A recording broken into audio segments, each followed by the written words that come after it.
वाङ्मे मनसि प्रतिष्ठिता मनो मे वाचि प्रतिष्ठितम्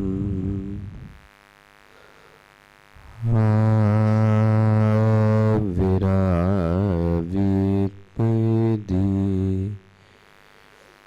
वेदस्य माणिस्तः श्रुतं मे मा प्रहासीः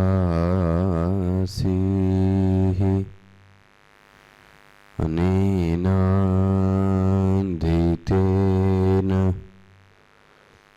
अहोरात्रान् संदधामि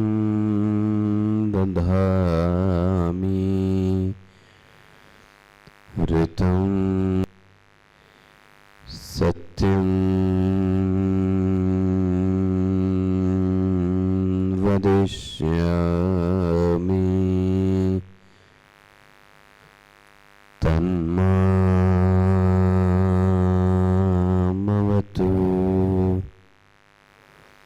तं वक्तारमवतु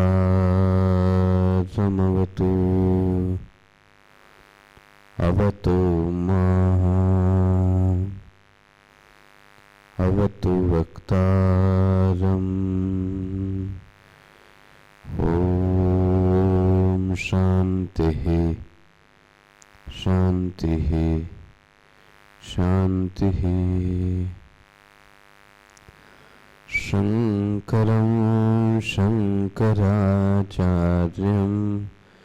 केशवं वादरायणं सूत्रभाष्यकृतौ वन्दे भगवन्तौ पुनः पुनः भगवन्तौ पुनः पुनः। नमः श्री शङ्करानन्द गुरुपादाम्बुजन्मने सविलासमहामोह ग्राहग्रासैककर्मणे तत्पादाम्बुजरूहद्वन्द्व सेवा निर्मलचेतसां सुखबोधाय तत्त्वस्य विवेकोऽयं विधीयते विवेकोऽयं विधीयते।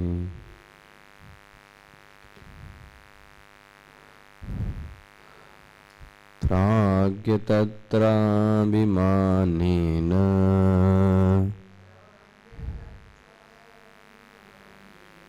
चौबीसवां श्लोक है। प्राज्ञतस्त्राभिमानेन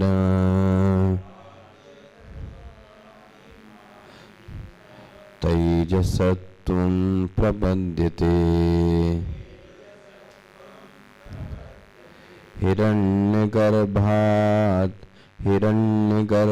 हिरण्यगर्भातामीश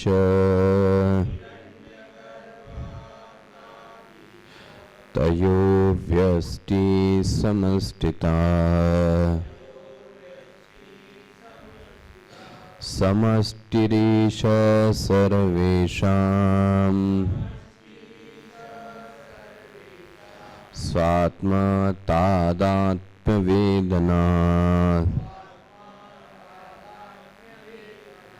तद्भावात् ततोऽन्येतु कथ्यन्ते व्यष्टिसंज्ञया समष्टिरीश सर्वेषां स्वात्मतादात्म्यवेदना तद्भावात् ततोऽन्येतु कथ्यन्ते व्यष्टिसंज्ञया कथ्यन्ते व्यष्टिसंज्ञया।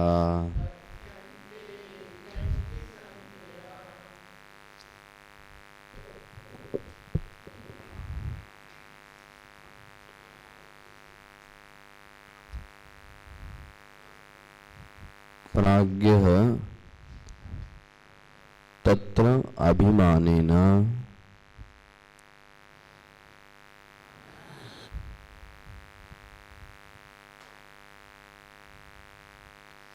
जीव की जो उपाधि है वह है माया या अज्ञान, और जो ईश्वर की उपाधि है वो क्या है ना, शुद्ध सत्व माया, और जीव की उपाधि अविद्या।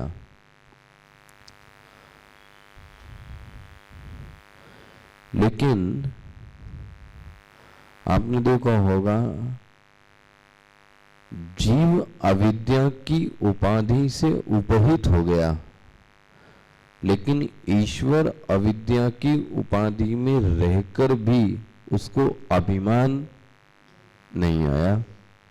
अभिमान का अर्थ यहां पर घमंड नहीं है, याद रखना। अभिमान का अर्थ है तादात्म्य। जीव कितनी भी कोशिश क्यों न कर ले, वह कभी भी ईश्वर नहीं बन सकता। ध्यान से समझना, जीव कितनी भी कोशिश और साधना क्यों न कर ले, जीव कभी भी ईश्वर बन नहीं सकता। और यह स्टेटमेंट यदि कोई वेदांत को पढ़ने वाला देता है, इसीलिए समाज में वेदांत के प्रति लोगों में अभिमान, गलत धारणा फैलती है कि जो वेदांती लोग हैं वह अपने आप को ईश्वर मानते हैं। जीव कभी भी ईश्वर नहीं बन सकता। हाँ, जीव ब्रह्म जरूर बन सकता है। पकड़ना, जीव कभी भी सर्वज्ञ, सर्वशक्तिमान, सर्वनियंत्रत्वादि ये सब गुण उसमें कभी आ नहीं सकते। तो जो जीव होता है वो पहले अभिमानी होता है और उसके बाद अपने अभिमान को काट कर क्या बनता है, ब्रह्म, जीवन मुक्त। पकड़ना, जो जीव जीवन मुक्त बनता है वह अपने अभिमान को काट कर बनता है, लेकिन जो ईश्वर है हाँ, वो कभी भी हाँ अभिमानी रहा ही नहीं। दोनों के जीवन मुक्ति में क्या अंतर हुआ? ईश्वर कभी भी अभिमानी नहीं रहा, वो तो ठीक है, वह जीवन मुक्ति का पद अभिमान को काट के नहीं लेता है। और जो जीव है वो क्या करता है, साधना करता है, किस लिए, अभिमान को। और ये तो वो कभी करता ही नहीं, मतलब उपाधि के रहने पर भी वो उपाधि से उपहित होता नहीं है। यहां तो उपाधि से उपहित होने के बाद अब हम अपने आप को क्या करते हैं, संबंध विच्छेद करते हैं। दूसरी दृष्टि से देखें तो वह अपने संबंध को बनाता ही नहीं है। हम और आप क्या करते हैं, संबंध बनाकर विच्छेद करते हैं। वह संबंध का निर्माण ही नहीं करता। कहीं अभी ऐसा स्वामी जी बता रहे थे, आपने सुना होगा स्वामी अखंडानंद जी का नाम। एक शिष्य बैठा था, साधु लोग बैठे थे, स्वामी जी भी बैठे थे, वहां चर्चा हो रही थी। उसने क्या कह दिया कि जो जीवन मुक्त पुरुष होता है हाँ, उसमें अभिमान नहीं होता है। क्या बोला? जीवन मुक्त पुरुष में अभिमान नहीं है। आपको जान के ताज्जुब होगा, तो स्वामी जी ने कहा तुम ये बात कैसे कह सकते हो? किसने बोला? अखंडानंद जी ने। तुम ये बात कैसे कह सकते हो कि जीवन मुक्त में अभिमान नहीं होता है? वहीं पे एक महात्मा बैठे थे, बोले मैं इनको नाम नहीं बताया, मैं बोले इनको जानता हूं, इनको कोई भी अभिमान नहीं है। बोले बयान को सोच समझकर देना चाहिए, ये हवा में बयान देने से कोई फायदा नहीं होता है। तो बोले आप कहना क्या चाहते हो? बोले जो आप कह रहे हो वो गलत है। ये आपकी श्रद्धा है कि वो अभिमानी नहीं है, ये आपकी श्रद्धा है। और श्रद्धा है तो फिर ठीक है, लेकिन युक्ति और श्रुति के आधार पर यह बात ठीक नहीं बैठती कि बाबा से एक बार विभूति पैदा हो गई तो हमारी क्या हो गई? श्रद्धा पैदा हो गई कि इन बाबा से विभूति पैदा होती है, और दूसरी बार विभूति पैदा नहीं हुई तो देखो जी, एक बार काम कर दिया और दूसरी बार काम, तो आपकी क्या हो गई? अश्रद्धा। क्या देख के? क्या देख के? पकड़ में है ना जी? वेदांत इसका विरोध करता है। उनका अच्छा मैं बताता हूं, स्वामी अखंडानंद जी का। बोले आप खाना खाते हो तो हाथ से खाते हो, तो क्या भाव रहता है? किसका हाथ है ये? ठीक है। अच्छा, ये खाने का टुकड़ा किसके मुंह में जाता है? इसका मतलब मेरा हाथ मेरे मुंह में जाता है। ये मेरेपन का तुम्हें भान है या नहीं है? बोलो जी, है। तो बोले ये क्या है? मम का भान होना ही तो पकड़ में है आप लोगों के। वेदांत में इसको ध्यान से समझना। जो हम लोग ऐसे ही 2-4 किताबें पढ़कर स्टेटमेंट दे देते ना, अज्ञान है, बचपना है। बोलते हम लोग भी चुप रहते हैं, मौज लेते, लेकिन ये सत्य नहीं है, याद रखना। मेरे हाथ से मैंने भोजन कहाँ खिलाया? इसका मतलब मुझे मम का, मेरे मुंह का और मेरे हाथ का तो मम का भान होना ही क्या है? तो बोले फिर उसमें क्या है? तो ये बयान कहां से दे दिया? पकड़ में है ना? इसको जरा बहुत ध्यान। मैं ऐसा नहीं कह रहा हूं कि अभिमान उसमें घमंड भरा रहता है, लेकिन समझना अभिमान का अर्थ क्या है। इस शब्द को समझने के लिए सबसे बढ़िया एक शब्द वेदांत ने दिया गया। जैसे ईश्वर के पास अभिमान नाम की चीज है ही नहीं। ईश्वर के, आपने देखा, प्राज्ञ तत्र अभिमानेन, प्राज्ञ का अभिमान हुआ, लेकिन ईश्वर की जो उपाधि है कौन सी? बोलो जी, खो गए हो ये अपने। आप लोग तो, ये लोग तो नए हैं, नहीं इनका दिमाग एकाग्र। आप लोग तो पुराने, जरा सोच के देख के दो। ईश्वर की उपाधि क्या हो गई? माया बोली गई। लेकिन क्या माया की उपाधि से अभिमान शब्द जोड़ा गया? लेकिन जीव की उपाधि में क्या जोड़ दिया गया? देखना, ईश्वर कभी भी अभिमान से नहीं जुड़ा, हालांकि उसके पास भी उपाधि थी, लेकिन यह जो जीव है ये किससे जुड़ गया? अभिमान से। पकड़ में है ना आपका? अच्छा, अब वेदांत का एक, इसको समझने के लिए समझना, इसको बोलते हैं बाधित अभिमान। क्या शब्द बोला? बाधित अभिमान। बाधित अभिमान का अर्थ क्या है? बाध का अर्थ क्या होता है?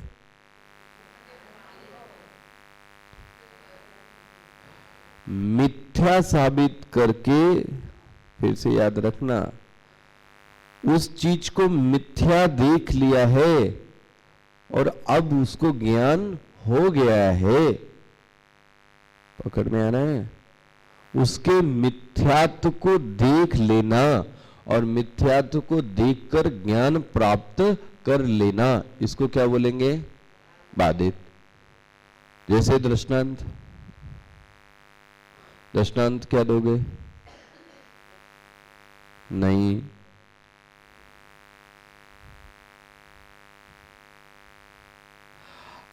आकाश की नीलिमा दिखते हुए भी नीलिमा कैसी है? बोलो जी, बाधित है, दिखती है, लेकिन इसके बाद भी भान क्या है कि नीलिमा सत्य नहीं है। इसी तरीके से ईश्वर में अभिमान दिखते, जीवन मुक्त पुरुष में अभिमान दिखते हुए भी, फिर से अभिमान भासित होते हुए भी, मैं ये नहीं कहूंगा कि भासित नहीं होता, वह काम करेगा, व्यवहार करेगा तो भासित होगा। क्या चीज? अभिमान।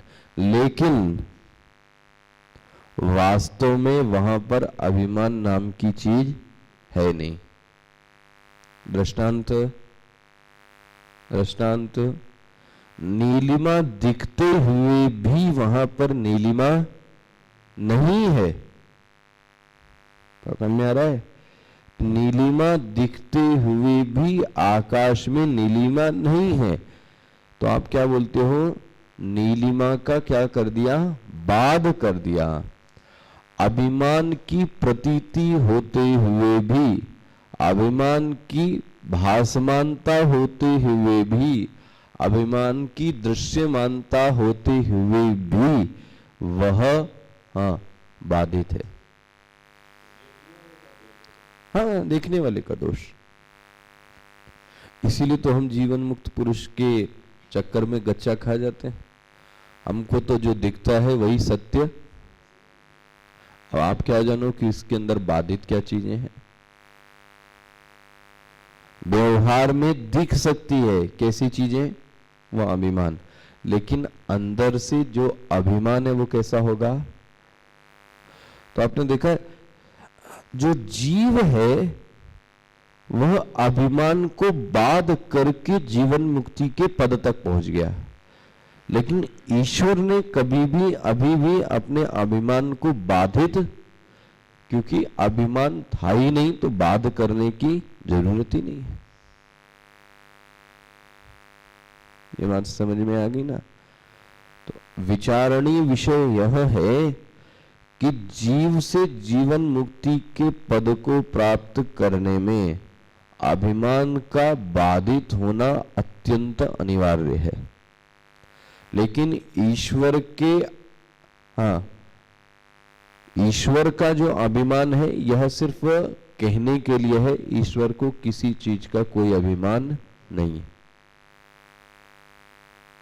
ये सटल अंतर है, इसको बाधित अभिमान को समझना। आगे विशेष चर्चा इसकी आएगी, क्योंकि आपने ये अभिमान शब्द पढ़ा तो देखना ईश्वर के साथ कभी भी अभिमान शब्द नहीं जुड़ रहा है।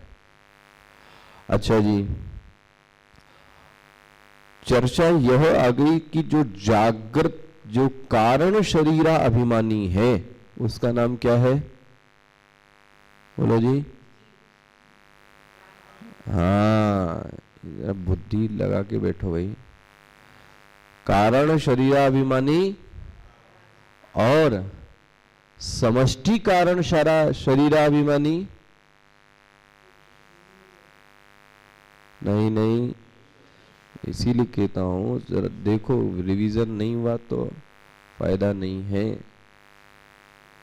व्यष्टि कारण शरीराभिमानी प्राज्ञ, ये तुम इतना लिखे पढ़ो, किस काम का तुम्हारा? आता जाता तो कुछ है नहीं।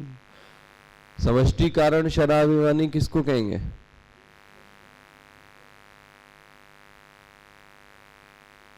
सूक्ष्म कारण, सूक्ष्म शरीराभिमानी। हाँ, ये देखो ऐसे पढ़ा जाता है। आप लोग पढ़ते लिखते नहीं, कुछ फालतू का सब।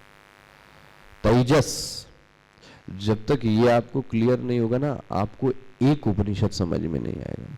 क्योंकि यह जो ग्रंथ है ना, ये जीव शब्द नहीं प्रयोग करेगा। अब क्या बोलेगा पता है? प्राज्ञ, विराट, हिरण्यगर्भ, तेजस, विश्व। अब वो कहेगा विश्व, तो आप क्या समझोगे? ये विश्व। वो विश्व नहीं। जागृत अवस्था अभिमानी जीव का नाम क्या हो गया? इसलिए आसान नहीं है इस चीज को, जब तक आपने पिछला ठीक से समझा नहीं है। अच्छा खैर, अब आप जानो, आपका काम जाने। जो प्राज्ञ है वह किस उपाधि से उपहित है?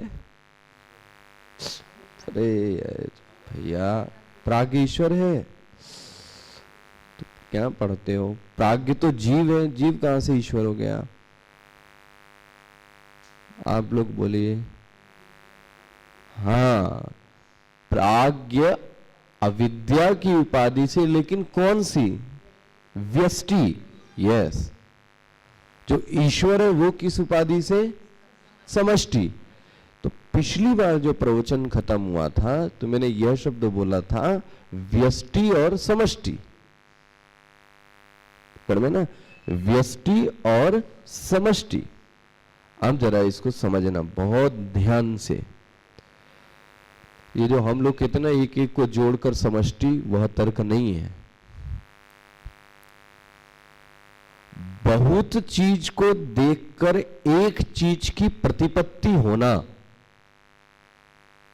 पकड़ना जरा, बहुत चीजों को देखकर एक चीज की प्रतिपत्ति होना, यह क्या कहलाता है? समष्टि। ध्यान से समझना, वरना ये सब मिस हो जाएगा आपका।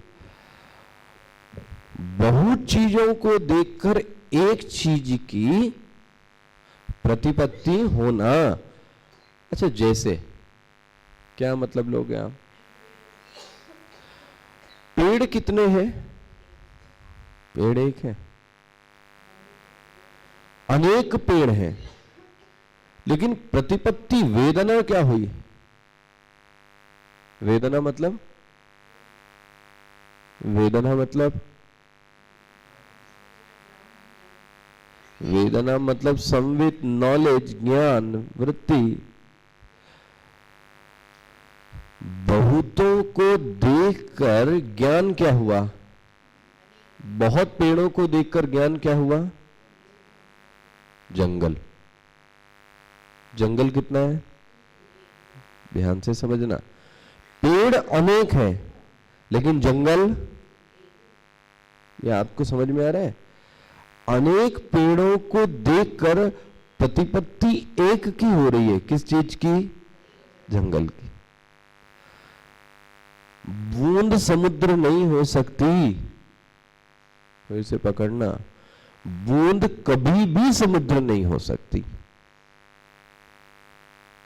लेकिन अनेक जलराशि की बूंदों को मिला लिया जाता है तो क्या बन गया? लेकिन समुद्र कितना है? लेकिन बूंदें कितनी है? क्लियर हो रहा है आपको? अनेक को देखकर अनेक की प्रतिपत्ति न होना, अनेक को देखकर एक की प्रतिपत्ति होना, यह क्या कहलाता है? बोलो जी, समष्टि। ये पहली बार पंचदशी में ऐसा दिया गया है। आप सरल लोग, ज्ञान ज्ञान ज्ञान। मैं ये छोटे छोटे शब्द बोलकर हमारी जो भाषा है वो गिरती चली जा रही है, इसलिए मैं उसको सुधारूंगा हर हालत में। और उसमें आपको मेहनत ये करनी पड़ेगी, यदि समझना है तो फिर हाँ ऊपर आना पड़ेगा, वरना तो नीचे गए। अनेक चीजों को देखकर वेदना का एकमात्र ज्ञान निसर्गित होता है कि यह सिर्फ एक चीज है। पेड़ों की संख्या अनेक होते हुए भी संवित एक की ही उत्सर्जित होती है, और वह संवित उत्सर्जित क्या है? यह जंगल है। अनेक जलराशि बूंदों के समूह को हम समुद्र का नाम देते हैं, लेकिन दिखती कितनी है? लेकिन ज्ञान कितना हुआ? इसका सबसे बढ़िया दृष्टांत,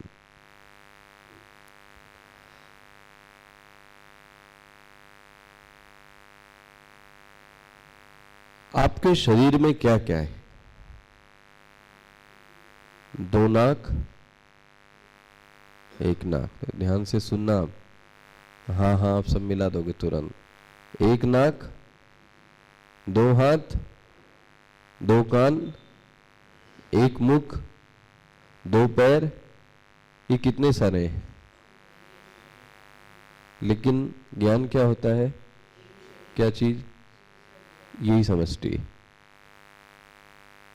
पकड़ में है? फिर से, एक ही शरीर के अनेक भाग दिखते हैं, लेकिन अनेक भाग दिखते हुए भी जो ज्ञान है वो कितना है? वह एक है। हम इसको तो और भी वेदांत सार में और भी डिफिकल्ट समझाया था।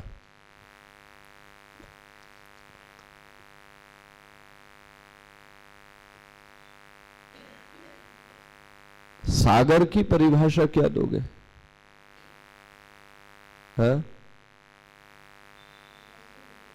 हाँ जी, अनेक जल बिंदुओं की राशियों के समूह को यही कहोगे। तो आपके घर में भी कितनी है?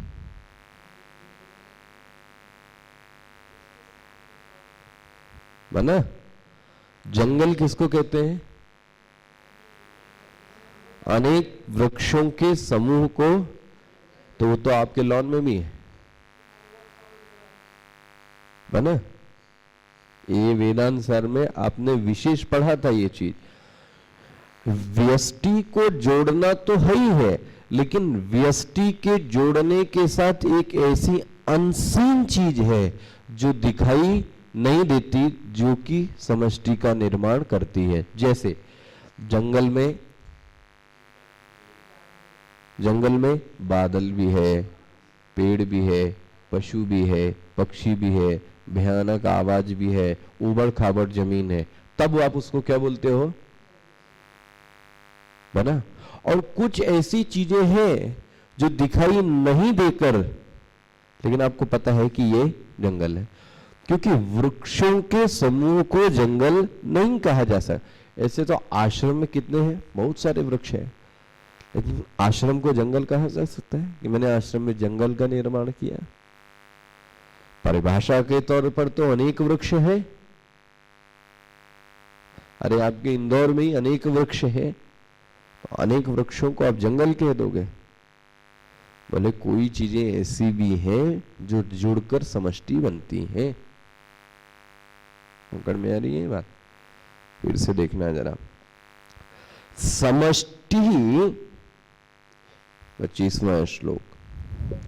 समष्टि ईशः सर्वेषां, देखो जी, स्वात्म तादात्म्य वेदनात्। देखो जी, वाह, बहुत ही सुंदर परिभाषा दी। इस समष्टि का जो हेतु दिया गया है वो क्या दिया गया?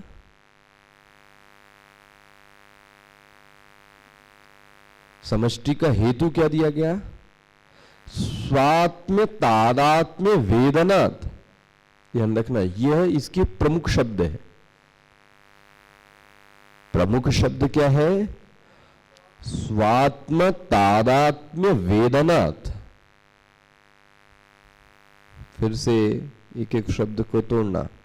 किसका है ये? समष्टि। बोले कौन? ईशः। पकड़ में आ रहा है? ईश्वर को जो समष्टि उपाधि दी गई, उसका कारण क्या है? क्योंकि उसका पूरी व्यष्टि से तादात्म्य है। पकड़ में आ रहा है? ईश्वर का प्रत्येक व्यष्टि से तादात्म्य, इसलिए क्या लिखा गया? स्वात्मनि स्वात्म तादात्म्य वेदनात् सर्वेषां।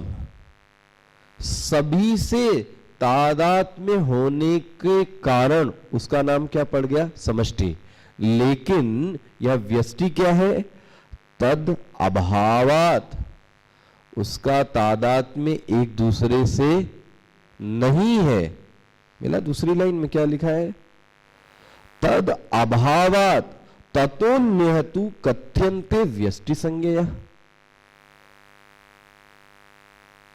यह श्लोक फिर से देखो आप, यह व्यष्टि और समष्टि को पारिभाषित करता है यह श्लोक।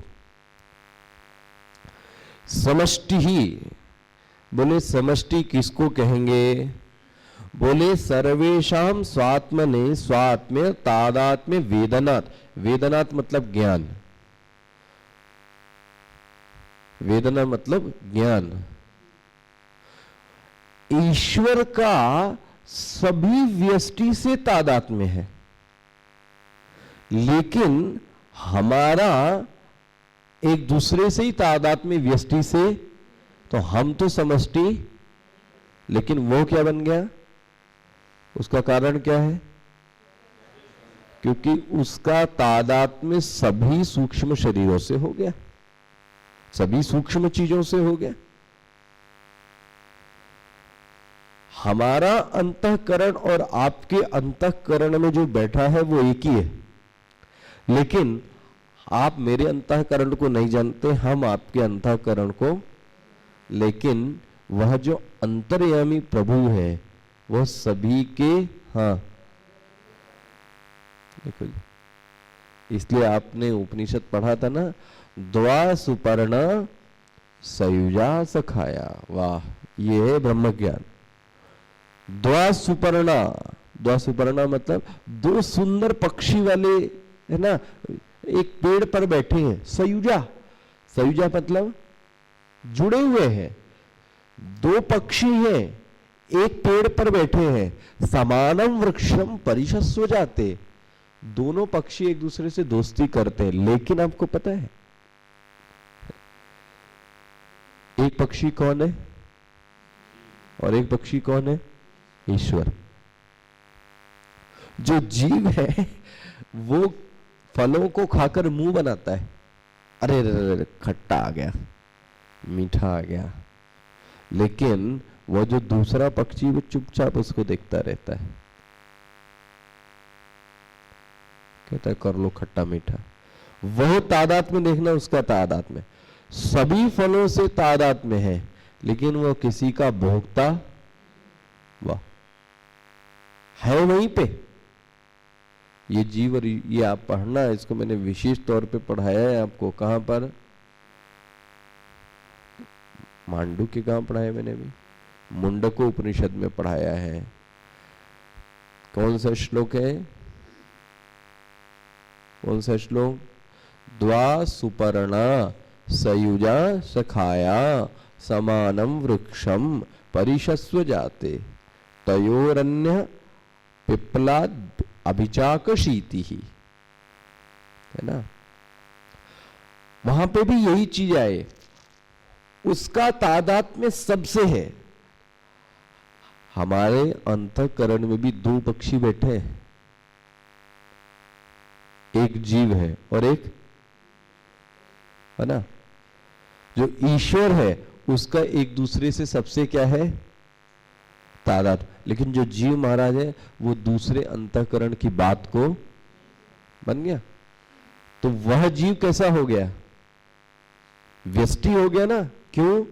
क्योंकि उसका सभी से तादात्म्य, लेकिन जिसका सभी से तादात्म्य है, पकड़ में आया, वह क्या कहलाएगा? समष्टि। और इसलिए यहां पे शब्द क्या दिया गया? स्वात्म्य तादात्म्य। स्वात्म मतलब स्वयं का, स्वयं का तादात्म्य किससे? सबसे है। और ये बात सत्य है। ईश्वर आपके सुख में भी सुखी दुखी होता है और आपके पड़ोसी के भी सुख में, लेकिन हम अपने सुख में ही सुखी हैं, तो अपने दुख में ही दुखी हैं, लेकिन दूसरे के में, और जो ईश्वर है वो आया। तो समष्टि समझना, और जब समष्टि समझेंगे तब उसकी उपाधि भी समझेंगे कि क्या उपाधि जुड़ रही है। ईश्वर की जो समष्टि उपाधि है, प्रश्न है समष्टि क्या है? समष्टि को क्या परिभाषित किया? स्वात्म्य तादात्म्य वेदनात्। उसका सभी से तादात्म्य है। और किससे? सर्वेशाम। श्लोक में लिखा है, इसलिए उसको क्या बोला गया? समष्टि ही। और जो जीव है वो क्या है? तद अभावात। किसका अभाव है? सर्वेशाम तादात्म्य अभावात। सभी से तादात्म्य का उसका क्या है? और मैं आपको इसका व्यवहारिक उदाहरण भी देता हूं। जो व्यष्टि से भी तादात्म्य थोड़ा ज्यादा कर लेता है, उसकी समाज में बहुत इज्जत करते हैं लोग। जैसे आप आसपास के जो पड़ोस के घर हैं, उनके सुख में सुखी होते हो और उनके दुख में दुखी होते हो, तो आपको लोग क्या मानने लगते हैं? थोड़ा, अरे ये आदमी अच्छे हैं। क्यों अच्छे हैं भाई? क्योंकि थोड़े चार लोगों से क्या है? अरे चार नहीं, पूरे मोहल्ले से बोले नहीं ये तो बेस्ट सिटीजन, अरे नहीं ये तो भारत के हैं। क्यों? क्योंकि सभी से इनका, मैंने आपको कई बार पॉलिटिशियन का उदाहरण दिया होगा। एक पार्षद का तादात्म्य कहां से है? मोहल्ले से। लेकिन महापौर का तादात्म्य किससे है? लेकिन राष्ट्रपति का तादात्म्य पूरे देश से। तो राष्ट्रपति क्या हो गया? समष्टि। अच्छा, वह समष्टि क्यों कहलाए? क्योंकि सब व्यष्टियों को जोड़कर बना है, उसका सभी से क्या है? तादात्म्य। पकड़ में आ रहा है? जो व्यवहारिक जीवन में भी ऐसा कर लेता है, लोग उसको पूजने लगते हैं। लेकिन व्यष्टि कभी भी पूरी समष्टि से तादात्म्य, तो इसलिए यह जीव की कोशिश करना कि मैं भगवान बन जाऊंगा, मूर्खता है, अभिमान है, अज्ञानता है, बचपना है। वह कभी भी ईश्वर नहीं बन सकता। लेकिन ब्रह्म में न तो व्यष्टि है न तो वो बन सकते, लेकिन ईश्वर पद नहीं मिल सकता। ईश्वर पद के लिए तो समष्टि से, हमारा अपने आसपास पड़ोस से तादात्म्य नहीं है, घर से ही नहीं तादात्म्य है भाई। हमारे पत्नी, बच्चे, माता पिता, गुरु में क्या चल रहा है ये मुझे, तो फिर आप समष्टि की बात कहां से करोगे? बना? तो ये चीज जरा ध्यान से देखना, आगे देखेंगे। ओम पूर्णमदः पूर्णमिदं पूर्णात् पूर्णमुदच्यते पूर्णस्य पूर्णमादाय पूर्णमेवावशिष्यते। ओम शांति शांति शांति। हरि ओम। श्री गुरुभ्यो नमः। हरि ओम।